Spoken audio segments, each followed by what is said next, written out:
Hi friends, அனைவருக்கும் வணக்கம். 2026 தேர்தலில் திமுக, அதிமுக 2 கட்சிகளுமே பார்த்தீங்கன்னாக்கா, வாக்குறுதியில் நகைக்கடன் தள்ளுபடி இருக்கும்.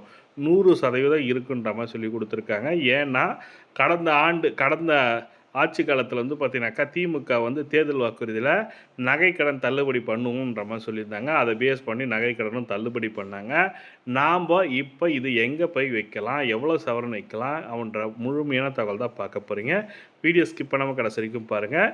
வீடியோ பிடிச்சிருந்தால் லைக் பண்ணுங்கள், கூடிய சப்ஸ்கிரைப் பண்ணுங்கள். வாங்க வீடியோக்குள்ளே போகலாம். கடந்த தேர்தல் வாக்குறுதியில் திமுக ஆட்சி காலத்தில் திமுக வந்து பார்த்தீங்கன்னாக்கா, நகைக்கடன் தள்ளுபடி செய்யப்படும் சொல்லியிருந்தாங்க. அதை பேஸ் பண்ணி பெரியசாமி ஐயா அவர்கள் வந்து பார்த்தீங்கன்னாக்கா, கூட்டுறவு வங்கியில் வந்து பார்த்தீங்கன்னாக்கா, நீங்கள் 5 சவரன் நகை வைத்திருந்தீங்கன்னாக்கா உங்கள் 100% நகை தள்ளுபடி இருக்குன்னு சொல்லியிருந்தாங்க. அதை பேஸ் பண்ணி 5 சவரனுக்குள்ளே இருக்கிறவங்க யாராக இருந்தாலும் அவங்களுக்கு நகைக்கடன் தள்ளுபடி செய்யப்பட்டதாகவும் பெரியசாமி ஐயா வந்து தேர்தல் சொல்லியிருக்காரு. இப்போ செய்திக்குறிப்பில் சொல்லியிருக்காங்க. அதே போல் இந்த ஆண்டும் தேர்தல் வாக்குறுதியாக 5 சவரனோ இல்லை 3 சவரனோ 2 சவரனோ எதை பேஸ் பண்ணியிருந்தாலும் குறைஞ்சது 3 லட்சத்துலேருந்து 4 லட்சம் வரைக்கும் தள்ளுபடி பண்ணுவாங்க. நீங்கள் என்ன பண்ணலாம், இப்போ நகைக்கடன் வைக்கணும்னு நினைக்கிறீங்க, ஏதோ ஒரு பேங்க்கில் ஏதோ ஒரு ப்ரைவேட் பேங்க்கில் வைக்கணும்னு நினைக்கிறவங்க கண்டிப்பாக கூட்டுறவு பேங்க்கில் போய் நகைக்கடன் வச்சிங்கனாக்கா அடுத்த தேர்தலில் உங்களுக்கு வாய்ப்பு கிடைக்கிறதுக்கான வாய்ப்பு இருக்குது.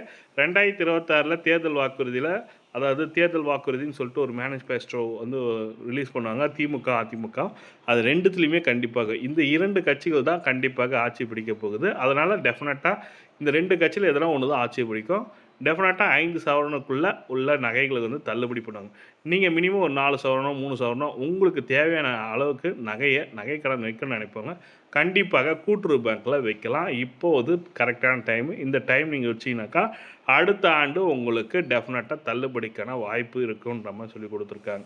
இதுதான் தகவலாக சொல்லியிருக்காங்க. இந்த தகவல் வந்து பார்த்தீங்கன்னாக்கா அரசியல் வட்டாரத்தில் பேசப்பட்டுள்ளது. இப்போ மக்கள் கூட்டமாக சென்று கூட்டுறவு பேங்க்கில் நகைக்கடன் வைக்கிறாங்கன்ற மாதிரி சொல்லி கொடுத்துருக்காங்க. அதை பேஸ் பண்ணி பயிர் கடன் வாங்கணும்னு நினைக்கிறவங்க, கூட்டுறவு பேங்க்கில் நகைக்கடன் வாங்கணும்னு நினைக்கிறவங்க கண்டிப்பாக இது ஒரு நல்ல வாய்ப்பாக இருக்கும்னு நினைக்கிறேன்.